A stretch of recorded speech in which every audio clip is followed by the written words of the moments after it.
Alors, bonjour à tous. On va attendre, je pense, 4 minutes, le temps que tout le monde puisse arriver. J'espère que vous me voyez bien.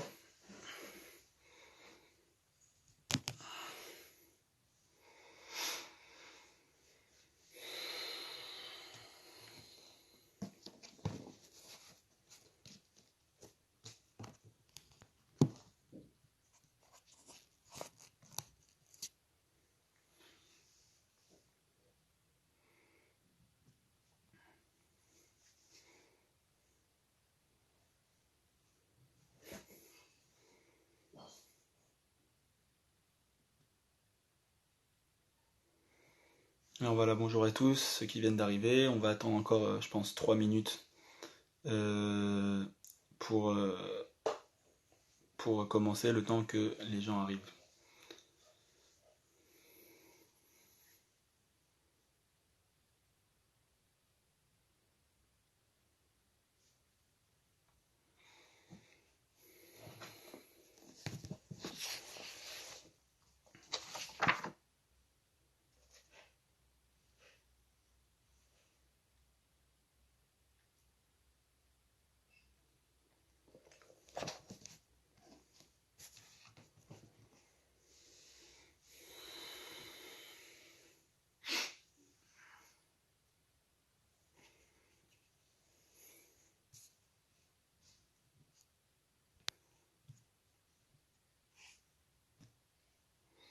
Bonjour à tous ceux qui viennent de nous rejoindre.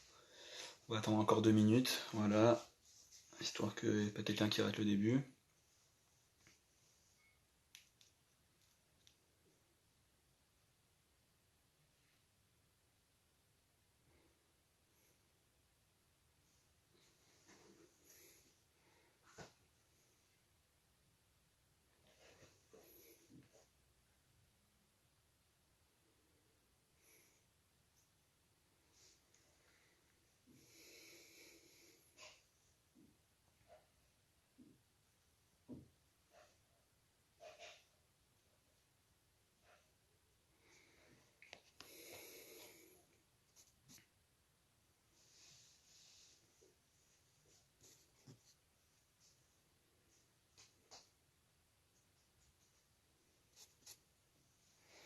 Bonsoir et Reftov à tous ceux qui viennent d'arriver. On va attendre encore une petite minute et on va commencer le shiur.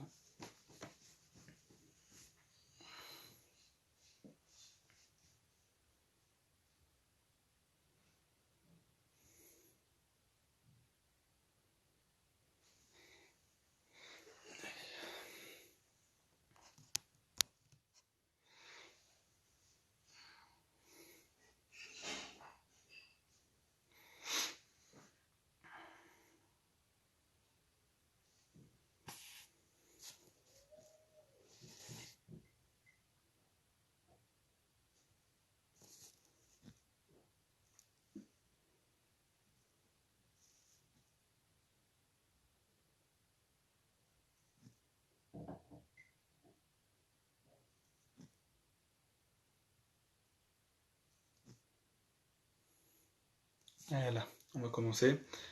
Donc, comme vous l'avez décidé, ça va être un shiur, un cours sur Mashiach. Déjà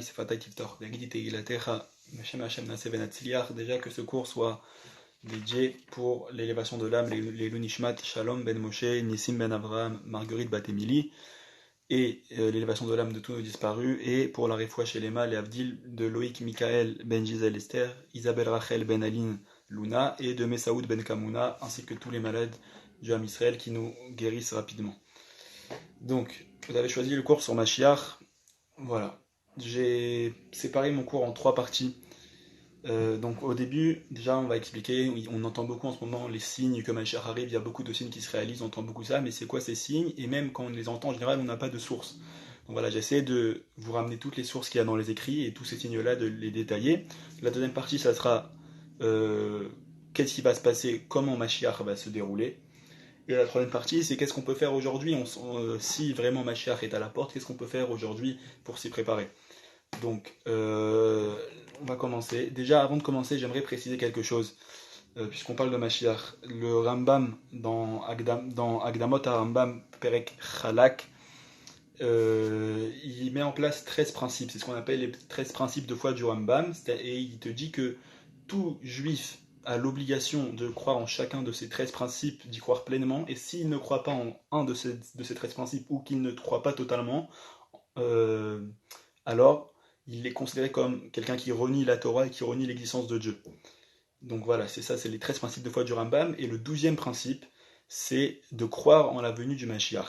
Il écrit là-bas, j'ai ramené ces mots, il écrit là-bas, Ve'u le'amin ou le'amet she'avo, et c'est le fait de croire et de rendre vrai le fait qu'ils viennent, Velo yarshov she'itacher ve'she'yamin bo, et ne pas penser qu'il va prendre son temps enfin, qu'il va tarder, mais il faut y croire, Vele gadlo et le grandir, Vele aevo et l'aimer, ou le itpalel bishvilo et prier pour lui, euh, les Fima Shenavu Alav Kol Anevim Mimoshe Ad Malachi Alem Shalom, comme on prophétisait sur lui tous les prophètes depuis Moshe jusqu'à Malachi. Malachi c'était un des derniers prophètes.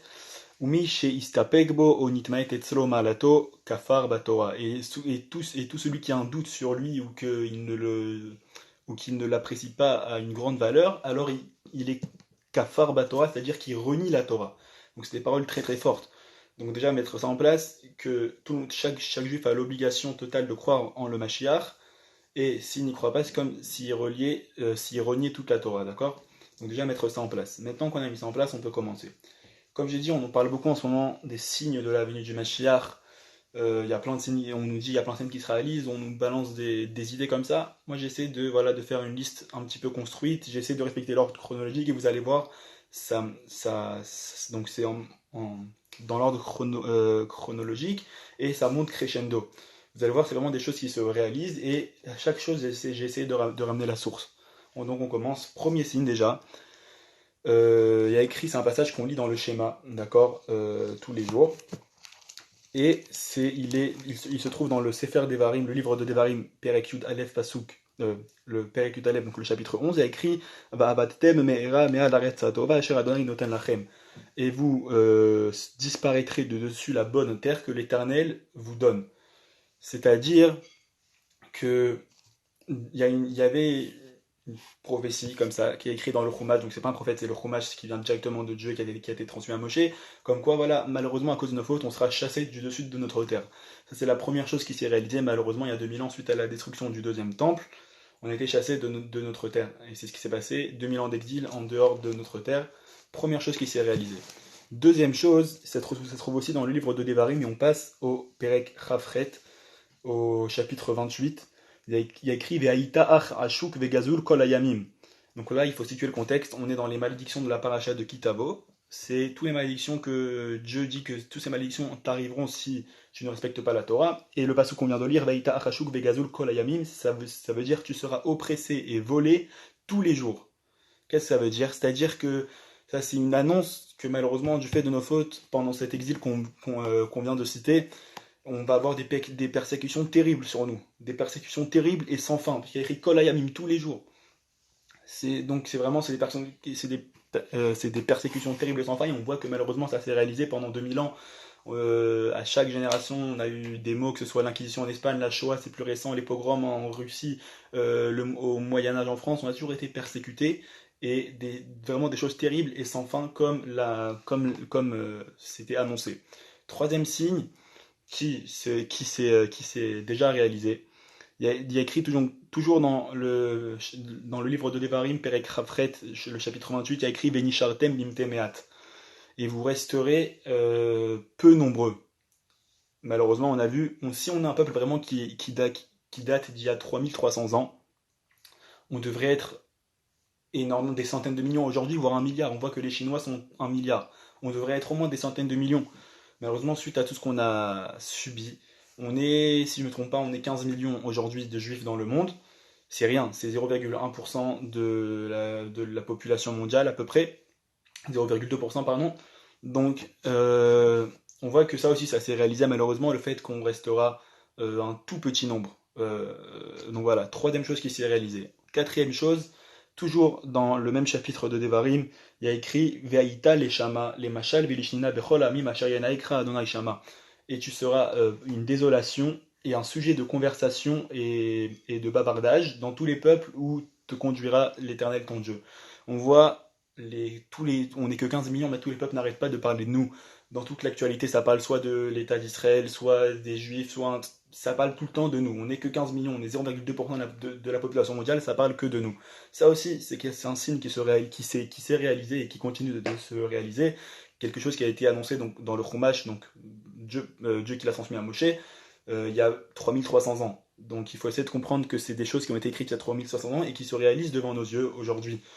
Ça c'était 4. Cinquième signe, donc on progresse encore dans l'histoire, c'est le fait, il y a écrit toujours dans le même chapitre de Devarim, Veloye manoach lecha fraglecha. Il n'y aura pas de repos pour la plante de ton pied.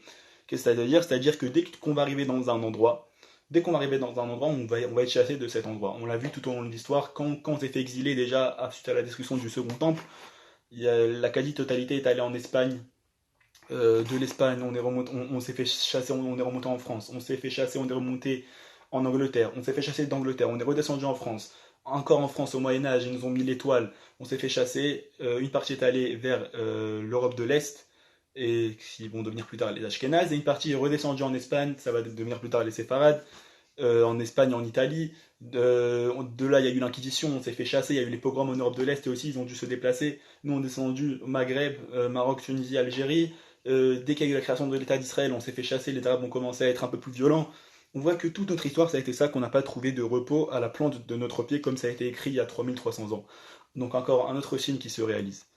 Donc là, on en est déjà à 5 signes. Sixième signe, et là on commence plutôt à passer aux bonnes nouvelles, jusqu'à maintenant c'était pas très terrible comme signe. Mais là, on commence à repasser aux bonnes choses. Et là, on est toujours dans le livre de Devarim, mais on passe au chapitre 30 du livre de Devarim. Et là, Dieu dit Vekibetzra mikol ha'amim asher ifitzecha Adonai Elohecha shama. Et il te rassemblera de tous les peuples où il t'a éparpillé, où l'Éternel ton Dieu t'a éparpillé là-bas. Ve'eviacha Adonai Elohecha el haaretz asher yareshu avotecha virishta. Et il t'amènera l'Éternel ton Dieu sur la terre qu'ont hérité tes ancêtres, et tu en hériteras. Ainsi, donc, le retour en Eretz Israël, le retour du peuple juif en Eretz Israël après 2000 ans, c'était impossible, on n'avait aucune chance, personne n'y croyait. Au bout de 2000 ans, on revient sur notre terre, on existe toujours et on revient sur notre terre, c'est un signe qui se réalise. Il faut se rendre compte de ça, que c'est un miracle et que c'est un signe qui se réalise en plus dans l'avancement vers la Géoula. Donc là, on en a déjà dit 6, et c'est pas fini, et ça va encore monter crescendo. 7, ça sera, là on passe, on sort du livre de Devarim, on passe au prophète Yecheskel, le prophète Ézéchiel en français. C'est quasiment lui qui fait toutes les prophéties sur Mashiach. Et on voit dans le chapitre 36, il y a écrit Venoshvu et Harim ve'echoravot tibanena. Et les villes seront habitées et les ruines se reconstruiront. Depuis la destruction du deuxième temple, Israël n'était pas très peuplé. Il y avait quelques villes comme ça éparpillées. La quasi-totalité des villes de l'époque, elles n'ont pas été reconstruites jusqu'à ce que nous on arrive et qu'on a reconstruit toutes les villes. On voit qu'aujourd'hui il y a des villes puissantes avec plein d'habitants en Israël, avec des villes vraiment avec des puissances économiques, avec des puissances politiques, avec des puissances au niveau de la high-tech, tout ça, Jérusalem, Tel Aviv, Haïfa. On voit que ça aussi c'est un signe qui se réalise, le fait que les ruines vont se reconstruire et que les villes d'Israël vont être habitées à nouveau comme elles étaient habitées au temps d'avant. On voit qu'il y a des jardins d'enfants, on voit tous les enfants qui courent dans la rue. C'est un autre signe qui se réalise dans la venue de la Géoula. Ça fait déjà 7, et c'est pas fini. On passe au huitième signe. Et au huitième signe, là on passe dans la Gemara. Gemara Masechet Sanhedrin. D'accord. Daf Tzadik Chet Amoud Aleph, page 98a. Il y a écrit Vamar Rabbi Abba En Lechaketz Migola Mise. Rabbi Abba a dit il n'y a pas de plus grand signe de la fin. Chez Neymar, comme il est dit Vatem Are Israël Anafechem Titnu Ufrechem Tisou le Am Israël. Et vous, les montagnes d'Israël, vos branches vous donnerez, et vos fruits vous porterez pour mon peuple Israël. C'est-à-dire quoi? C'est-à-dire que dans la Gemara, on te dit qu'il n'y a pas de plus grand signe que c'est la fin, au moment où la terre d'Israël, elle redonne ses fruits. On a vu que pendant 2000 ans, la terre, elle a donné aucun fruit. À partir du moment où on s'est fait exiler, Même il y a des auteurs français au XVIIIe siècle, je ne me rappelle plus, je crois que c'est Jean-Jacques Rousseau qui a été en Palestine de l'époque et qui décrit, il dit, il n'y a que des marécages, il n'y a que des maladies, on ne peut pas y vivre. C'est quoi cette terre? C'est une malédiction cette terre. Napoléon aussi, quand il est arrivé à Saint-Jean d'Acre, c'est Akko, c'est un petit peu au-dessus de Haïfa, il décrit ça aussi, il dit c'est pas possible. C'est pas possible de vivre dans cette terre, il n'y a que des marécages et des maladies. Il n'y avait rien, la terre ne faisait rien pousser. Et nous, on arrive, il y a 70 ans, et là, on devient l'un des premiers pays exportateurs de fruits et légumes. Israël est le seul pays dans le monde où c'est pas le désert qui gagne sur la végétation, mais où c'est la végétation qui gagne sur le désert. C'est un signe incroyable qui se réalise, et dans la Gemara, on te dit que t'as pas de plus grand signe que c'est la fin, que le fait qu'Israël redonne ses fruits. Donc on voit encore un autre signe qui s'est réalisé. Et on progresse encore dans l'histoire. Le retour des centres de Torah en terre d'Israël. Pendant 2000 ans, les centres de Torah, ils ont été un petit peu partout dans le monde. Il y a eu la période avec Rashi, Rabbeinu Tam, tout ça, Tosfot, c'était en France. Il y a eu la période en Espagne, l'âge d'or espagnol, juste avant l'Inquisition, où tous les grands sages étaient en Espagne. Il y a eu la période que c'était en même temps au Maghreb, en même temps en Europe de l'Est, avec tous les grands sages. Maintenant, les principaux centres de Torah se trouvent en Israël. Rav Chaim Kanievski, il est en Israël. Rav Ovadia Yosef, il était en Israël. Malheureusement, il nous a quitté. Tous les plus grands chachamim, les plus grands centres de Torah, les plus grandes yeshivot sont en Israël. Les yeshivot de Mir, de Ponyovitch, qui étaient en Europe de l'Est avant la Shoah, elles sont en Israël. On voit que c'est un autre signe qui se réalise, c'est le fait du retour du centre de la Torah en Israël. On a déjà dit 9 signes. On passe, c'est pas encore fini. 10e. Le Rambam écrit qu'il y aura une teshuva sans précédent, juste avant la Géoula. Et d'où il tire ça? Il tire ça du livre de Devarim, on y retourne. Le livre de Devarim au chapitre 30, Perek Lamed. Là-bas il y a écrit Veshavta Adonai Elohecha Veshamata Bekolo Kechol Asher Adochim Etzavecha Ayom Ata Uvanecha Bechol Elevavecha Ufran Nafshecha. Et tu reviendras jusqu'à l'Éternel ton Dieu et tu écouteras sa voix. Comme tout ce que je t'ordonne aujourd'hui, toi et tes enfants, de tout ton cœur et de toute ton âme. Ok? Et encore, Umal Adonai Elohecha et levavecha vet levav zarecha liava et Adonai Elohecha bechol levavecha ufran nafshecha leman chayecha. Et l'Éternel ton Dieu fera mal, ça veut dire il fait la brit mila à ton cœur, en quelque sorte, et au cœur de ta descendance, pour que tu aimes l'Éternel ton Dieu de tout ton cœur, de toute ton âme, afin que tu vives. C'est-à-dire que la Torah nous annonce, il y a 3300 ans, que juste avant la délivrance, il y aura un mouvement de tchouva incroyable. Quand on voit autour de nous, on se dit, ouais, il y a encore plein de gens, malheureusement, qui sont loin de la religion, soit qui connaissent pas, soit qui ne veulent pas pratiquer. Et on dit, quoi, alors, c'est quoi ce pasouk? Ok, mais regardez le nombre de gens qui reviennent maintenant. Il n'y a jamais eu un aussi grand nombre de gens qui reviennent. Dans chaque famille, il y a au moins un Baal Tchouva. C'est vraiment incroyable ce mouvement de retour à la Torah. Je dis pas que tout le peuple est parfait aujourd'hui, mais le nombre de gens qui reviennent à la Torah, c'est quasiment incroyable. Et ça, c'est un autre signe qui a été annoncé encore il y a 3300 ans, un autre signe qui se réalise de nos jours. Il faut se rendre compte qu'on vient déjà de citer 10 signes qui se réalisent dans le programme de la venue du Mashiach. On ne peut qu'être proche, et c'est pas fini encore. C'est pas fini. Dans le livre de Devarim, cette fois on passe au Perek Lamed Aleph, chapitre 31. Il y a écrit Vechara pibvo vayomahu vazavti meistarti fanai mehem baya lechol umtsaou raod rabot betzarot damar bayomahu alo alki en eloi bekirbi metsaouni araot aele. Et ma colère s'enflammera en lui ce jour-là. Quand on dit bayomahu dans la Torah, on parle du Mashiach. Va azavti, mais je le délaisserai, veistarti fanai mehem, et je cacherai ma face d'eux, veaya lechol, et il sera mangé entre guillemets.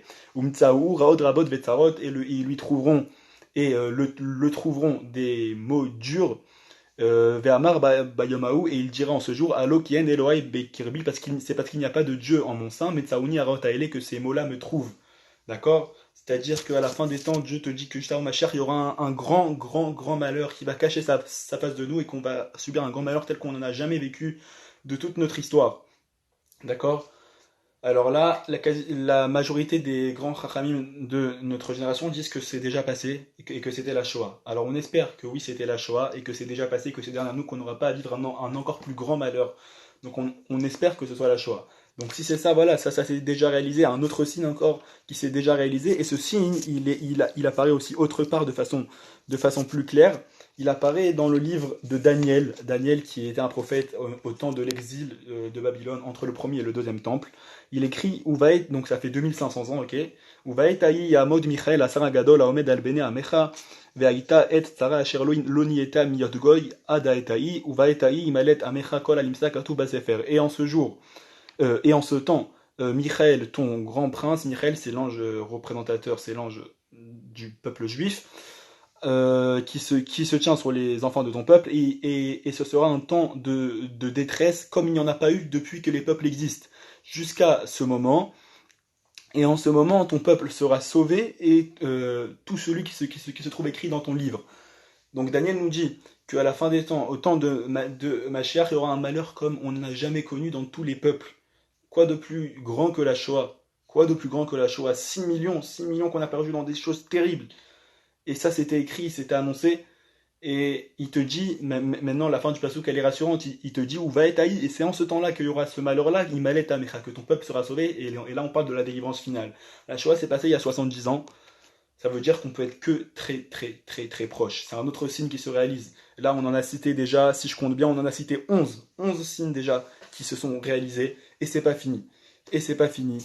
Dans les Pirkei des Rabbi Eliezer, c'est un livre qui a été écrit il y a 1200 ans. D'accord, c'est écrit au 9e siècle environ. Il y a 1200 ans. Il écrit Rabbi Ishmael Omer. Rabbi Ishmael dit Shlosha milchamot shel meuma atidin ben Israël laasot ba'aretz be'acharit hayamim. Rabbi Ishmael te dit 3 guerres de terreur sont les enfants d'Ishmaël vont faire ba'aretz, c'est-à-dire sur la terre d'Israël, à la fin des temps. Les enfants d'Ishmaël, évidemment, c'est très bien, c'est le monde arabe. Misham ben David Itzmach ve'yere be'ovdan shel elu ve'shel elu. Et de là, le fils de David croîtra et il verra dans la perte de cela et de cela. Qu'est-ce que ça veut dire? C'est-à-dire que là, on nous annonce, le Pirkei des Rabbi Eliezer, il y a 1200 ans, on nous annonce qu'à la fin des temps, Ishmaël va être en conflit avec nous, va être en grand conflit. On va pas rentrer dans les détails de c'est quoi les 3 guerres parce que c'est un peu profond, mais on nous annonce qu'à la fin des temps, on aura un gros conflit avec Ishmaël, mais qu'à la fin, ils vont disparaître. Au moment où Mashiach va arriver, Ishmaël n'existera plus, comme ce que je viens de vous lire. Depuis la création de l'État d'Israël, tout le monde arabe s'est unifié contre nous. Il y a eu l'OLP, il y a eu la Ligue arabe, ils se sont tous ligués contre nous. Il y a eu la guerre d'indépendance, la guerre du canal de Suez, la guerre des séjours, la guerre d'équipe pour première guerre du Liban, deuxième guerre du Liban, Tsukaitan. Tous ligués contre nous, tout Ishmaël contre nous. Aujourd'hui, on voit l'Égypte, accord de paix, et dès qu'on a un problème avec Gaza, il demande à Gaza d'aller se calmer. La Jordanie, accord de paix, on les entend plus. La Syrie, guerre civile depuis 2012, ils sont morts. Le Liban, c'est plus le Hezbollah qui contrôle plutôt que l'armée libanaise. L'Irak, on n'entend plus depuis la guerre du Golfe. On voit que tous ces pays-là, que Ishmaël n'existe quasiment plus aujourd'hui, on touche à la fin. Un autre signe qui est en train de se réaliser, quelque chose qui a été écrit il y a 1200 ans, il faut se rendre compte que tout ça, c'est des choses qui ont été écrites il y a tellement de temps et qui se réalisent sous nos yeux. Il faut se rendre compte déjà de la chance qu'on a. Et c'est pas fini, on monte encore. Là, on en a cité 12. On monte encore, il y a eu la guerre des 6 jours. Le Rav Ron Charia a fait un cours sur ça, j'ai pas envie de. C'est un peu long, donc j'ai pas envie de le faire maintenant. Ceux qui veulent aller voir, le Rav Ron Charia a fait un cours sur ça, comme quoi la guerre des 6 jours était déjà prédite par Rashi, entre autres. Donc c'est un autre signe qui se réalise. On passe au 14e signe. Donc on reprend la Gemara Sanhedrin, Daf Tzadik Ret Amoud Bet, page 98b. Où là-bas, au tout début de la page, j'ai écrit She'en Kol Dekel Ve Dekel Shebebavel She'en Sus Shel Parsim Niksharbo, qu'il n'y a pas de palmier en Babylonie où il n'y a pas un cheval perse qui est attaché. Qu'est-ce que ça veut dire? Déjà, je vais mettre en place des notions. Babel, la Babylonie de l'époque, c'était quoi? À l'époque, c'était où se trouve actuellement l'Irak et la Syrie. C'était la Babylonie de l'époque. Et quand on dit Perse, Paras, la Perse, c'était où se trouve l'Iran d'aujourd'hui. Donc quand on dit la Perse, on parle de l'Iran actuel. Même si on voit même historiquement, l'Iran, c'est les descendants de la Perse. Donc quand on dit la Perse, c'est l'Iran actuel.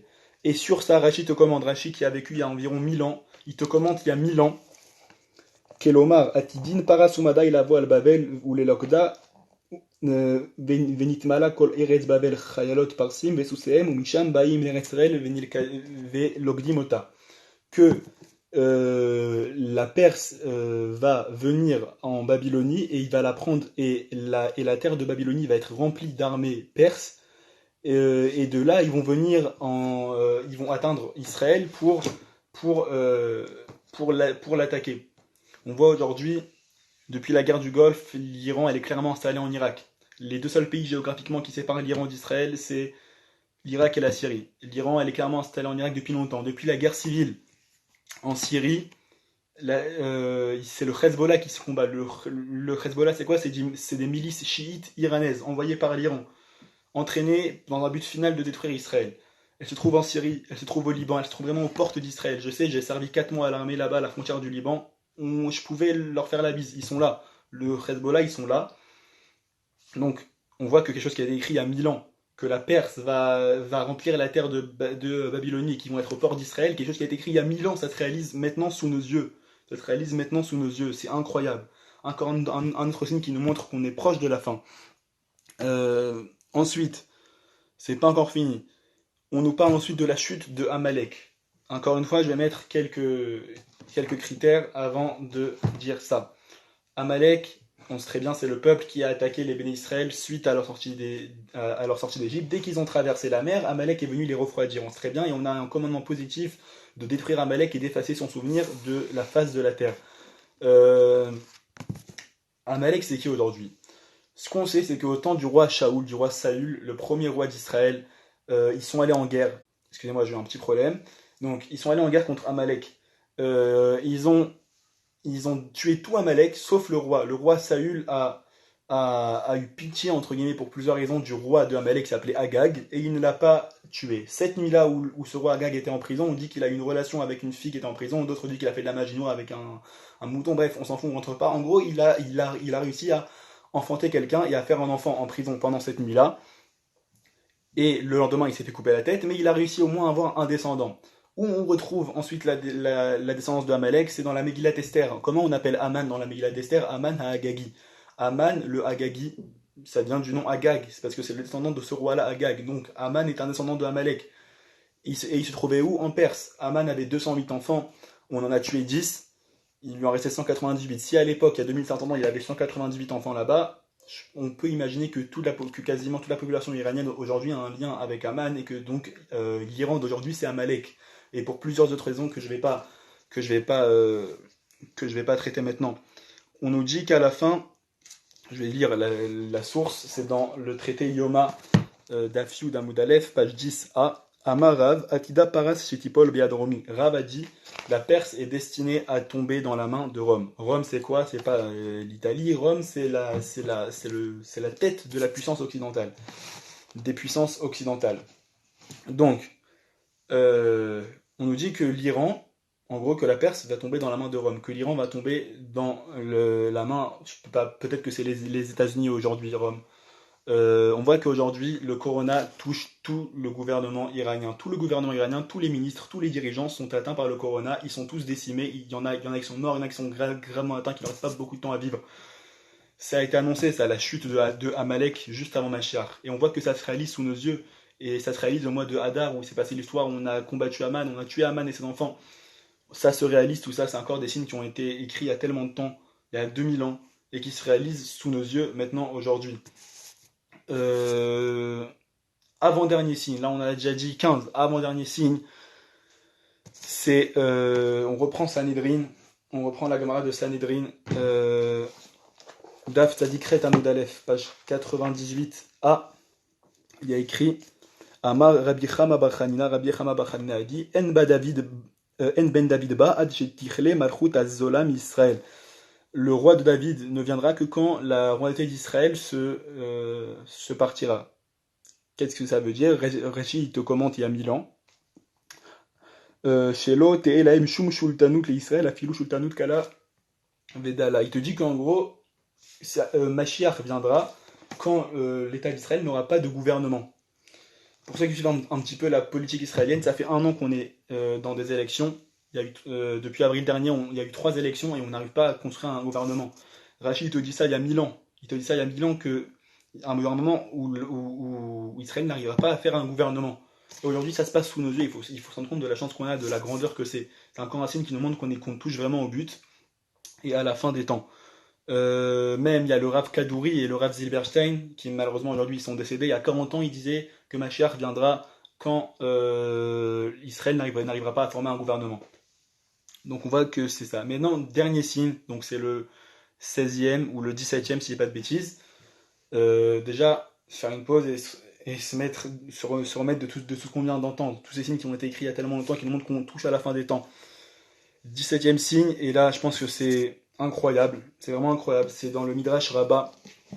Le Midrash Rabbah c'est le plus vieux Midrash qu'on a, il a été écrit il y a 1800 ans, donc c'est un Midrash Rabbah sur les Shirachirim, et là il te dit, écoutez bien, Amar Rabbi Chia bar Abba, Rabbi Chia bar Abba a dit, Samuch limot Mashiach, proche des jours de Mashiach, Dever Gadol Balaolam, une grande peste viendra dans le monde.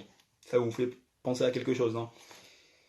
Comment, il y a 1800 ans, quelqu'un peut prévoir ça, que juste avant, il te dit Samouk Limot Mashiach, ça veut dire que c'est vraiment proche, juste avant la venue du Mashiach, il y aura une grande peste dans le monde, une grande épidémie.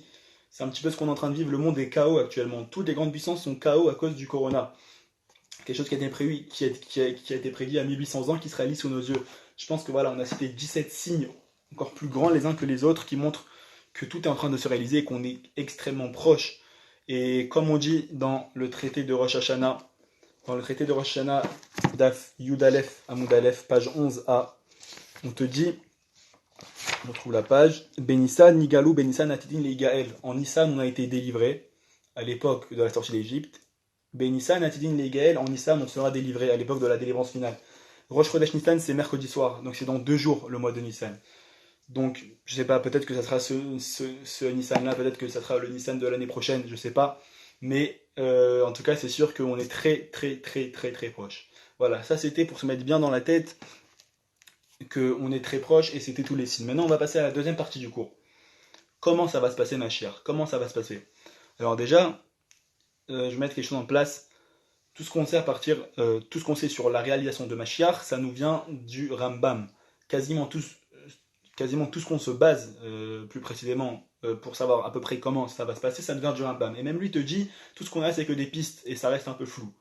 Donc voilà. Peut-être que ça se passera pas exactement comme ça, mais c'est des pistes que, en gros, qu'est-ce qui doit se passer? Le Mashiach, c'est pas quelque chose de surnaturel, c'est pas Superman qui va venir nous sauver, il va y avoir des extraterrestres, tout ça, non. Mashiach, c'est pas quelque chose de surnaturel comme ça, d'accord? Mashiach, c'est quelque chose de très rationnel. Ça va se passer en plusieurs points. Déjà, c'est quoi Mashiach? Le mot Mashiach, ça vient à l'époque, le roi d'Israël, qu'est-ce qu'on faisait? On prenait de l'huile d'onction qui était fabriquée dans le temple et on lui mettait sur la tête et c'est comme ça qu'il devenait le Mashiach. Il devenait le roi ouan. Le mot ouan, en hébreu, c'est Mashuach. Et de là vient le mot Mashiach. Mashiach, en fait, ça veut dire le roi, donc le dernier roi de toute l'histoire, le dernier roi d'Israël qui va être ouan par cette huile-là. Donc voilà, je vous ai ramené ce que dit le Rambam dans son Sefer et Mishneh Torah Shoftim, sur Shoftim Ilchot Melachim chapitre 11, Halacha 1. Il te dit ça, je vais vous lire tout le texte, après on détaillera. Il te dit en gros ce qui va se passer à la fin des temps. Je vais vous le lire en français. Le roi Messie, qui à l'avenir adviendra, restaurera la royauté de David dans son ancienneté et sa souveraineté première, reconstruira le sanctuaire et rassemblera les exilés d'Israël. Tous les principes de justice en son temps seront rétablis tels qu'ils étaient avant. On offrira à nouveau les sacrifices. On respectera les années sabbatiques et jubilaires selon l'ensemble des dispositions énoncées dans la Torah. Et quiconque ne croit pas qu'il puisse arriver un roi pareil ou qui n'attend pas sa venue ne renie pas seulement les prophètes, mais renie la Torah et Moïse notre maître, puisque la Torah a témoigné au sujet du roi Messie, ainsi qu'il est dit, et Hachem ton Dieu te ramènera, te prendra en miséricorde, il reviendra et te rassemblera, et même si ton exil se trouve à l'extrémité du ciel, Hachem te ramènera. Déjà de la fin du texte, on voit ce que j'ai dit au début, c'est-à-dire que le Rambam dit clairement que celui qui ne croit pas en la venue du Mashiach, il renie la Torah, il renie Moshe, il renie Dieu. Donc, essayez de se mettre bien ça dans la tête. Aujourd'hui, il y a des gens qui me disent ouais, moi je crois pas qu'il va arriver. Si tu crois pas, tu ne crois pas en la Torah, d'accord? Déjà, mettre bien ça en place. Maintenant, on va essayer de détailler. Au début, la première chose qu'il te dit, il te dit que il restaurera la royauté de David dans son ancienneté et sa souveraineté première. Qu'est-ce que ça veut dire? C'est-à-dire, tout simplement, la restauration d'une souveraineté politique du peuple d'Israël sur la terre d'Israël. Et on voit que, ah, tiens, peut-être que la première étape, elle est déjà passée. Peut-être que la première étape de Mashiach, on l'a déjà vécue. Ça montre encore à quel point on est proche. On voit que après 2000 ans, on a été chassé de notre terre, on n'avait plus le contrôle sur notre terre. On revient contre toute attente. En plus, 3 ans après la Shoah, on a été sortis massacrés. On revient et on a le retour d'une souveraineté politique du peuple d'Israël en terre d'Israël. Le Rambam, il écrit ça il y a 1000 ans. D'accord? Donc ça, c'est la première étape de la délivrance finale. Et juste, je vais préciser que le Rambam, à son époque, quand il écrit ça, on était à l'époque, juste avant l'âge d'or du judaïsme espagnol. Les Juifs étaient extrêmement respectés par tous les peuples qui les entouraient, et plus particulièrement par le peuple d'Espagne où la majorité des Juifs de l'époque vivaient, extrêmement respectés, et que le Rambam dit qu'ils ont peut-être raté le coche à ce moment-là de revenir sur leur terre et de créer un pouvoir juif sur la terre d'Israël pour enclencher la mise en place et les étapes de la venue du Mashiach. C'est comme ça, il y a plusieurs possibilités de génération où le Mashiach peut venir. Des fois, on rate le coche par nos actions ou parce qu'on n'a pas assez attendu le Mashiach et cru en lui. Donc, à l'époque du Rambam, il parle là à un moment où il venait, selon lui, de rater le coche. Donc, là, on a dit première étape, restauration d'une souveraineté juive en terre d'Israël. Deuxième étape, construire le temple. Il y a une divergence d'opinion sur ça. Rachid dit que le temple va descendre, qu'il y aura un temple de feu qui va descendre, le troisième temple va descendre carrément du ciel. Il y a le Rambam qui le contredit et qui te dit non, ça va être à nous de construire le troisième temple avec nos matériaux, nos outils, ça va être vraiment à nous, le peuple juif, de construire le troisième temple. Et il y a le Aruch Laner qui vient et qui réconcilie les deux. Il te dit que il faut savoir de la même façon qu'il y a une Jérusalem terrestre et il y a une Jérusalem céleste. De la même façon qu'à l'époque où il y avait le temple, il y avait un temple terrestre et un temple céleste. Alors plus tard, Mashiach, ça va être la réunification des deux. C'est-à-dire, nous, on va construire le troisième temple et Dieu va faire descendre ce temple céleste-là de feu et va l'habiller sur le nôtre et les deux vont être liés à jamais. Et ça va être l'unification des deux. Donc voilà, on a dit première étape, euh, euh, la restauration d'une souveraineté politique du peuple juif en terre d'Israël. Deuxième étape, la construction du temple. Et encore une fois, on a raté le coche à un moment dans l'histoire de cette deuxième étape-là. En 67, à la guerre des 6 jours, quand on a repris le mont du temple, on a repris le mont du temple et on l'a rendu 2 jours après à l'ONU. Il y a le Rav Kook qui en parle. Le Rav Kook, c'est Rabbi Avraham Yitzhak Cohen Kook qui a vécu dans les années 30. C'est devenu le premier grand rabbin d'Israël. Voilà, donc c'était avant la création de l'État d'Israël.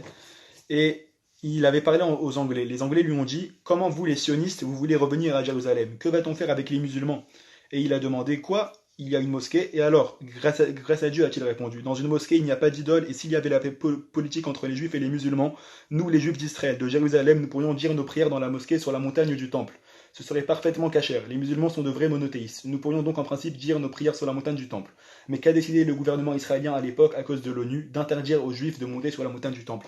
C'est-à-dire que même à son époque où on n'avait même pas encore la création de l'État d'Israël, le Rav Kook, le premier grand rabbin d'Israël, il te dit que si on avait une possibilité de reprendre le mont du temple, alors il fallait la saisir. En 67, on avait l'État d'Israël et on avait conquis le mont du temple. Malheureusement, 2 jours après, on l'a rendu pour des raisons politiques sous la pression de l'ONU. C'est encore, je pense, une fois dans l'histoire où on a raté le coche d'avancer encore une étape dans la venue du Mashiach. Donc, on a cité les deux premières étapes. La troisième étape, la suite du texte qu'on a lu au début. Donc, il reconstruira le sanctuaire et il rassemblera les exilés d'Israël. Troisième étape, il rassemblera les exilés d'Israël. Maintenant, de quels exilés il parle?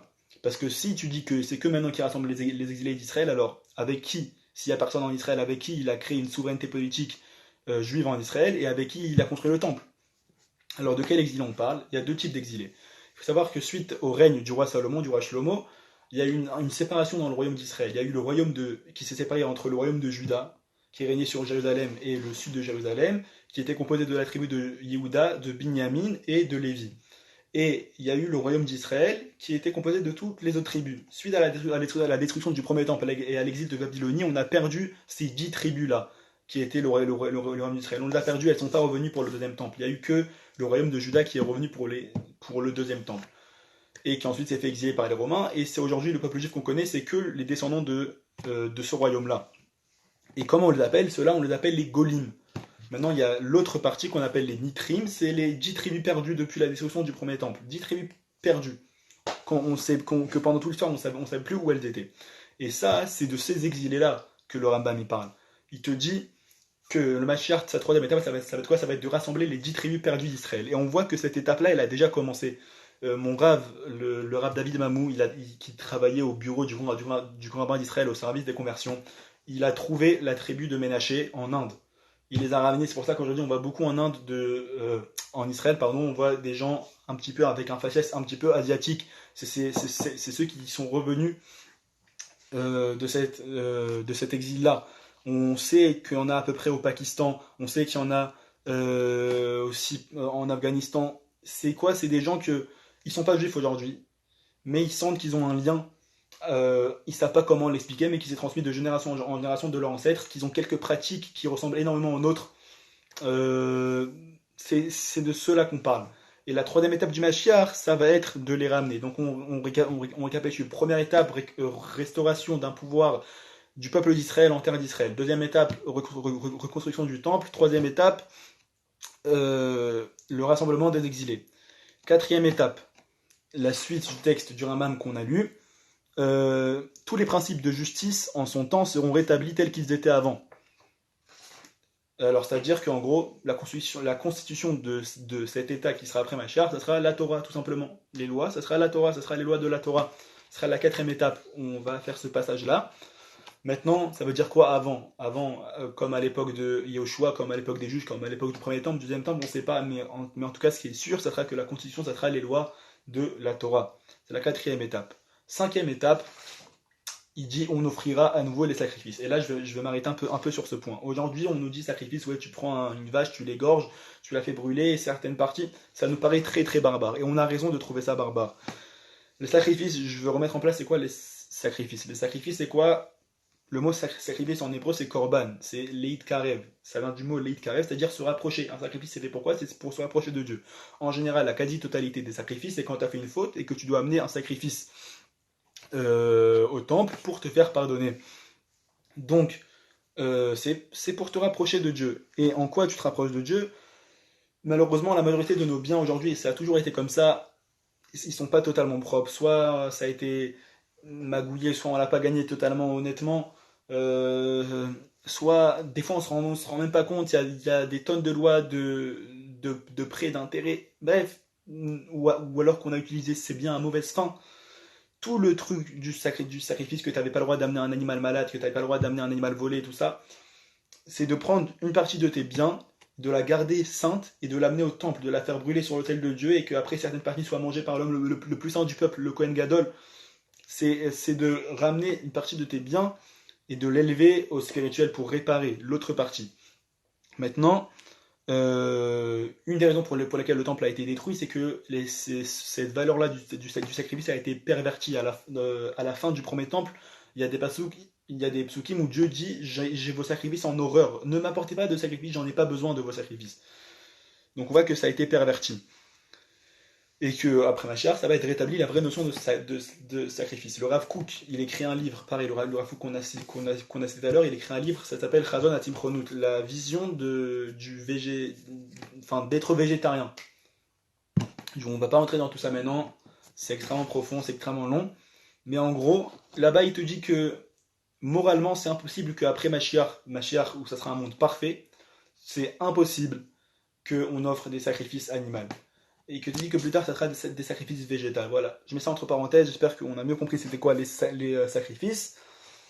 Et dernière chose que le texte du Rambam te dit, on respectera les années sabbatiques et jubilaires selon l'ensemble des dispositions énoncées dans la Torah, c'est-à-dire quoi? On va repratiquer la Shemitah, qui est le repos de la terre, la 7e année. On va recommencer à pratiquer tout ça. Donc, en gros, c'est quoi? C'est le retour à une vie selon les valeurs de la Torah. C'est ça que ça veut dire. Le retour à une vie selon les valeurs de la Torah. Euh, et même le retour à une vie saine. Même sans lien direct avec la Torah, malheureusement, notre vie aujourd'hui, elle n'est pas saine. C'est le retour à une vie saine, aux vraies valeurs, de prendre son temps, de prendre ce que la nature, d'être reconnecté à la nature, d'être reconnecté aux gens, c'est le bien dans le monde. Ma chère, c'est quoi? Ma chère, en gros, déjà, on va récapituler toutes les étapes. Première, restauration d'une souveraineté politique du peuple d'Israël en terre d'Israël. Deuxième, la construction du temple. Troisième, le rassemblement des exilés. Quatrième, la constitution de l'État qui va devenir la Torah. Cinquième, on va commencer à amener des sacrifices. Sixième, ça va être le respect de toutes ces lois-là, de la Shemitah et tout ça, et de toutes les lois de la terre. Mais en gros, c'est quoi le Mashiach? Le Mashiach, c'est deux choses. Le Mashiach, c'est la disparition du mal dans le monde. C'est-à-dire quoi le mal? Quand je dis le mal, c'est-à-dire tout ce qui cause du mal à l'homme, tous les tracas matériels, c'est-à-dire il n'y aura plus de divorce, il n'y aura plus de disputes, il n'y aura plus de famine, il n'y aura plus de guerre, il n'y aura plus de tout ça, de dépression, il n'y aura plus de ça, l'homme ne se posera plus de questions, il n'y aura plus de mal, l'homme ne ressentira plus ce mal-être qui est causé en grande partie par les fautes. Et la deuxième chose, c'est le dévoilement total de Dieu dans le monde. De nos jours, Dieu se cache dans le monde, il est de façon cachée. Et ce dévoilement-là, c'est tout le monde va savoir, c'est même plus croire, c'est même plus une croyance, c'est un savoir. Tout le monde va savoir que Dieu existe, que Dieu est là et que c'est lui qui dirige le monde. Même les autres nations, pas que le peuple juif, les autres nations aussi verront que c'est Dieu qui dirige le monde.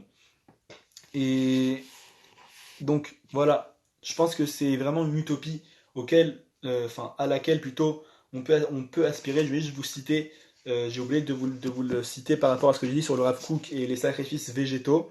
C'est quelque chose qui est rapporté dans Ishaïa, dans le prophète Isaïe, chapitre 11, Perek Yud Aleph. Il y a écrit Lo yareu velo yashritu bechol ar koti ki ma'ale haaretz dea et Adonai kamaim layam mechasim. Et ils ne feront pas de mal et il n'y aura pas de violence sur toute la montagne de ma sainteté, parce que la terre sera pleine de connaissances, de savoir plutôt de Dieu, comme l'eau recouvre la mer. Qu'est-ce que ça veut dire? C'est ça, on interprète ça, c'est-à-dire qu'il n'y aura plus de sacrifices sur la montagne de Dieu, il n'y aura plus d'animal qu'on égorge. Ça, c'était quelque chose de passage quand l'homme était tombé bas.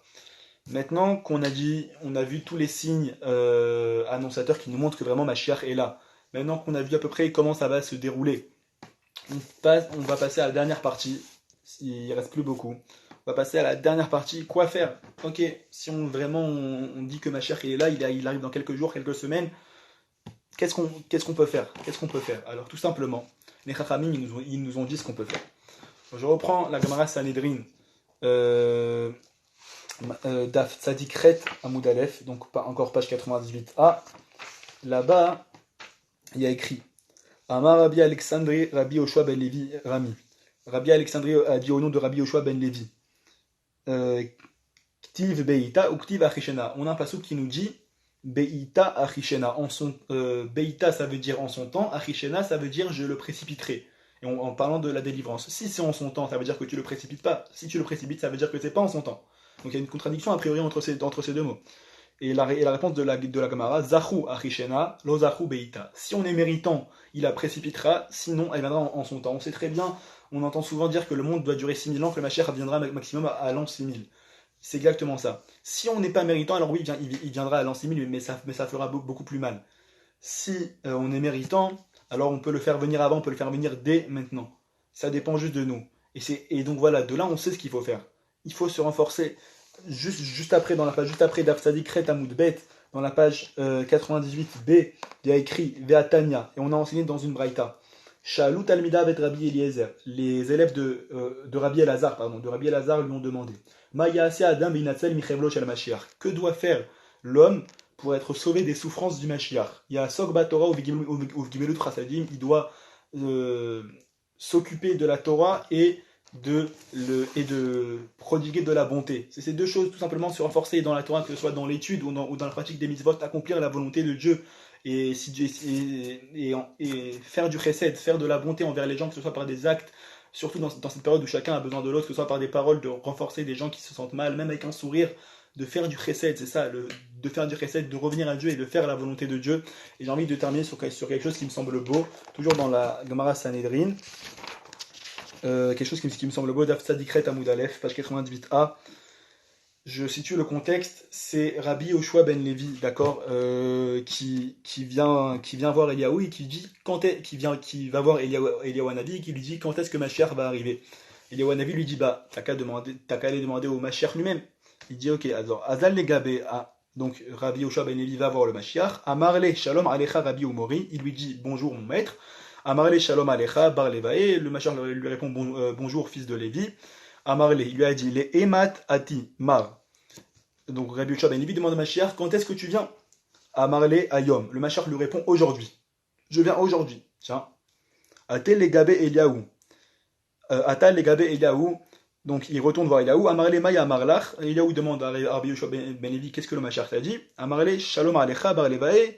Alors il dit voilà, il m'a dit bonjour fils de Lévi. Amarle Eftachachalach Velavuch Le Alma De Ati. Et voilà, je te jure que je vais venir. Amarle. Et donc Rabbi Yoshua ben Levi attend, il voit que le Mashiach ne vient pas, et donc il dit à Eliaou, Shakurika Sheker, tu m'as menti. Il m'a menti, le Mashiach m'a menti. D'Amarli, Ayom, Atina Beloata, parce qu'il m'a dit aujourd'hui je viendrai et il n'est pas venu. Amarle, Achi Amarlecha.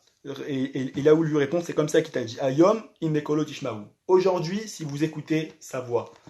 Donc en gros, pour résumer cette histoire, le Mashiach il dit je viens aujourd'hui, mais si vous écoutez sa voix. De quelle voix on parle? Il y a deux interprétations. Première interprétation, on parle de la voix de Dieu. Le Mashiach te dit je viens aujourd'hui, maintenant, là on est le 23 mars, je viens aujourd'hui si vous écoutez la voix de Dieu, c'est-à-dire si vous pratiquez la Torah, si vous pratiquez les mitzvot. La réponse elle est claire. Deuxième interprétation, si vous écoutez la voix du Mashiach. C'est quoi écouter la voix du Mashiach? C'est-à-dire le demander, le vouloir le Mashiach de tout notre cœur, prier pour la venue du Mashiach, demander à Dieu qu'il dévoile enfin le Mashiach, vraiment l'espérer, l'attendre toute la journée. Et voilà, c'est un petit peu ce qu'on peut prendre de tout ça. C'est le fait de se renforcer. Dieu, il ne veut pas qu'on devienne Moshe Rabbeinu d'un jour à l'autre. Il veut que tu montres que tu es en progrès. Prendre une petite chose à un intervalle de temps régulier, une petite chose par jour, une petite chose par semaine peut-être, une petite chose par mois, même c'est un bon rythme. Une petite chose par petite chose, pratiquer la volonté de Dieu. Comme ça, si on fait sa volonté, lui il fera la nôtre. Et en même temps, demander, espérer la venue du Mashiach. On sait qu'on est très proche, alors qu'on a le mérite de voir sa venue rapidement et qu'il puisse nous libérer de tous ces mots-là. Bekarov, Amen, Kenny Ratson. Voilà. Erev Tov, et on essaiera de refaire un cours comme ça si Dieu veut.